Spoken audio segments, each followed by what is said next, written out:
Super Saravana ஸ்டோர்ஸ்ல December 16 இருந்து ஜனவரி 15 வரைக்கும் ஒவ்வொரு பிரான்ச்லயும் ஒரு கஸ்டமருக்கு ₹1,00,000 மதிப்புள்ள தங்க நகை பண்டிகை பரிசு. சொந்த வீடு வாங்க ஸ்டெப் ஸ்டோனுக்கு வாங்க. Step stone.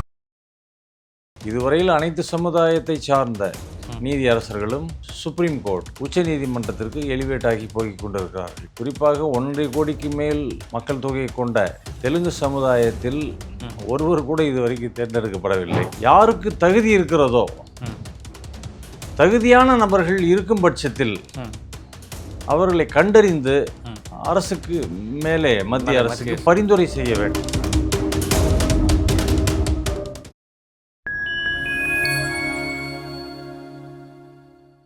ஃபைன் டைம் மீடியாவோட ஒரு ஸ்பெஷல் இன்டர்வியூவில் சிறப்பு அழைப்பாளராக தமிழ்நாட்டினுடைய ஒரு முக்கிய அரசியல் இயக்கமாக இருக்கக்கூடிய தமிழ் தெலுங்கு தேசிய கட்சியினுடைய நிறுவன தலைவர் இவிஎஸ் ராஜகுமார நாயுடு அவர்கள் இணைந்துள்ளார். ஒரு முக்கியமான பிரச்சனையை பற்றி தான் இன்றைக்கி நம்ம இந்த நிகழ்ச்சியில் பேச போகிறோம்.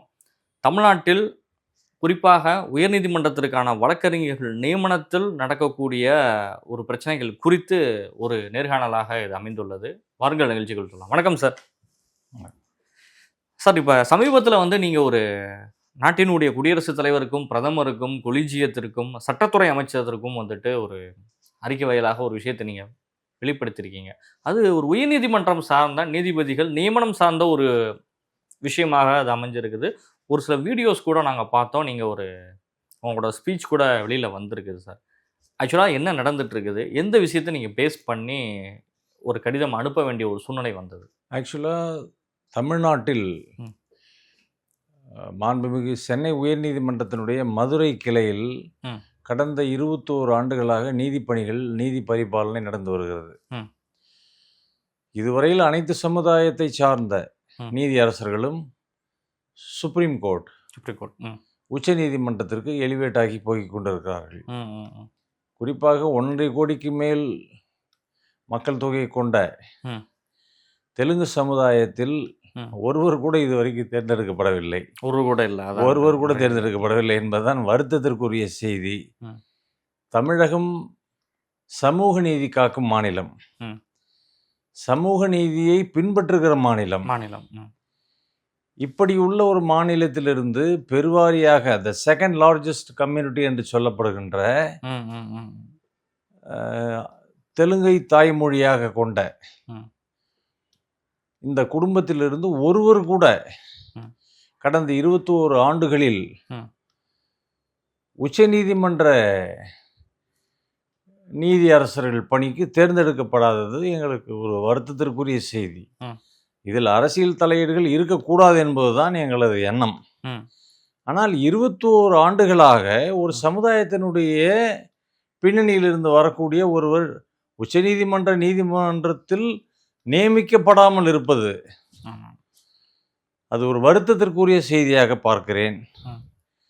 இது குறித்து மாண்புமிகு இந்திய குடியரசுத் தலைவர், மாண்புமிகு பிரதமர், மாண்புமிகு சட்ட அமைச்சர், சட்டத்தை இயற்றுகிற நாடாளுமன்ற உறுப்பினர்கள், கொலிஜியம் என்று சொல்லப்படுகின்ற அந்த அமைப்பு அனைவருக்கும் நான் இது குறித்து தகவல் பொது வெளியிலும் அனுப்பியிருக்கிறேன். தனிப்பட்ட முறையிலும் நான் இப்பொழுது அனுப்பும் வேலைகள் நடந்து கொண்டிருக்கிறது.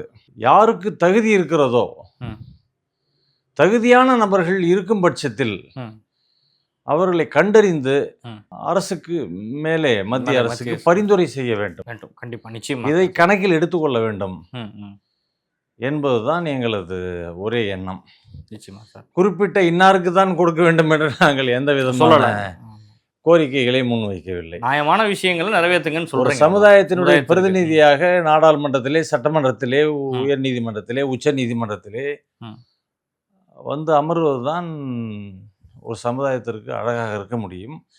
இது குறித்து பல்வேறு சமுதாய தலைவர்கள் தங்களது சமுதாயத்தினுடைய நீதியரசர்கள் உச்ச நீதிமன்றத்தை, உயர் நீதிமன்றத்தை அலங்கரிக்கவில்லை என்று ஏற்கனவே கோரிக்கைகள் எழுப்பிய சம்பவங்கள் எல்லாம் இருக்குது. பாட்டாளி மக்கள் கட்சி ராமதாஸ் அவர்கள் கூட மோஸ்ட் பேசியிருக்காரு, வன்னியர்களுக்காகவும் போராடி இருக்கிறார். அந்த வரிசையிலே நாங்களும் எங்களது நிலைகளை பார்க்கிறோம். இது வந்து ஜனநாயக ரீதியாக விடப்பட்டிருக்கிற ஒரு கோரிக்கை. அந்த இதுல கோரிக்கையை பரிசீலனை செய்யுமாறு கேட்டுக்கொண்டிருக்கிறேன். கேட்டுக்கொண்டுட்டு இருக்கீங்க. இந்த மதுரை உயர்நீதிமன்ற அந்த கிளை வந்து உருவானதுக்கு வந்து ஒரு குறிப்பிட்ட வழக்கறிஞர்கள் பெரிய உண்ணாவிரதமா நடத்தி, அதை தமிழக முதலமைச்சராக இருந்த அன்றிருந்த கலைஞர் அவர்கள் கூட வந்து அந்த உண்ணாவிரதத்தை முடித்து வைப்பதற்கான இதெல்லாம் எடுத்து அந்த உண்ணாவிரதம் முடித்து வைக்கப்பட்டது. மதுரைக்கு உயர்நீதிமன்றம் வந்தது. அதுல குறிப்பிடத்தகுந்த ஒரு சில ஒருத்தருக்கு கூட இது வரைக்கும் வந்துட்டு நீதிபதிக்கான வாய்ப்பு கொடுக்கப்படலைங்கிறது இருக்குது. குறிப்பாக அதனுடைய செக்ரட்டரியா இருக்க bar council, Madurai high court bar council secretary Venkatesan அவர்கள் கூட அந்த முயற்சியில வந்து ஈடுபட்டார். அவரும் அந்த ஒரு போராட்டத்துல இருந்திருக்காரு. ஆனா எங்களுக்கு கொடுக்கல, நியாயமான அடிப்படையில நீங்க கொடுங்கிற கோரிக்கையை வந்துட்டு அவருக்கு ஆதரவாக ஒரு போராட்டங்கள்லாம் மதுரையில் நடத்தியிருக்காங்க. அறிக்கைகள்லாம் தொடர்ந்து தெலுங்கு சமுதாய தலைவர்கள் கொடுத்துட்டு வராங்க சார்.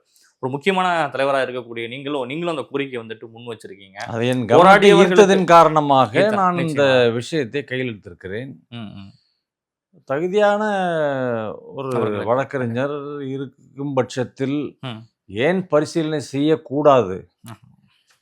சமூக நீதியை காக்க மாபெரும் போர் வீரர்களாக செயல்படும் தமிழகத்தின் அரசியல் கட்சிகள் இதை சீர்தூக்கி பார்க்க வேண்டும் அல்லவா? ஆமா, திராவிட இயக்கங்கள் சமூக நீதி, திராவிட இயக்கங்களுடைய சித்தாந்தமே சமூக நீதி தான். கண்டிப்பா சமூக அநீதியாக இருக்கக்கூடிய இது ஒரு சமூக அநீதி என்ற விஷயமாகப்படுகிறது என் மனசுக்கு.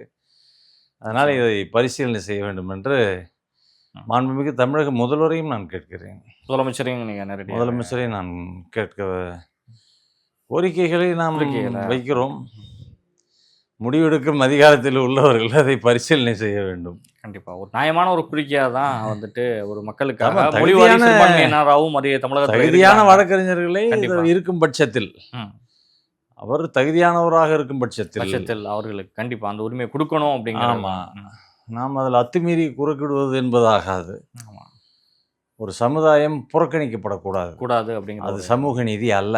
நிச்சயமா சார், நிச்சயமா அவங்களுடைய நேரங்களை ஒதுக்கி வந்துட்டு ஒரு முக்கியமான ஒரு பிரச்சனை குறித்து நீங்கள் வந்து உங்கள் தரப்புல ஒரு ஆதரவான ஒரு நிலைப்பாடுகளை எடுத்து அதை நீங்கள் யாருக்கெல்லாம் அனுப்பியிருக்கீங்க, அந்த நாட்டினுடைய முக்கியமான பதவியில் இருக்கக்கூடிய அனைவருக்கும் அனுப்பி இந்த கோரிக்கையை முன்வைத்ததற்கு ஒரு பெரிய அளவுல வந்துட்டு முயற்சி நீங்க எடுத்திருக்கீங்க சார். நிச்சயமா நன்றி சார். உங்க நேரங்களை ஒதுக்கி பல்வேறு கேள்வி பதில்.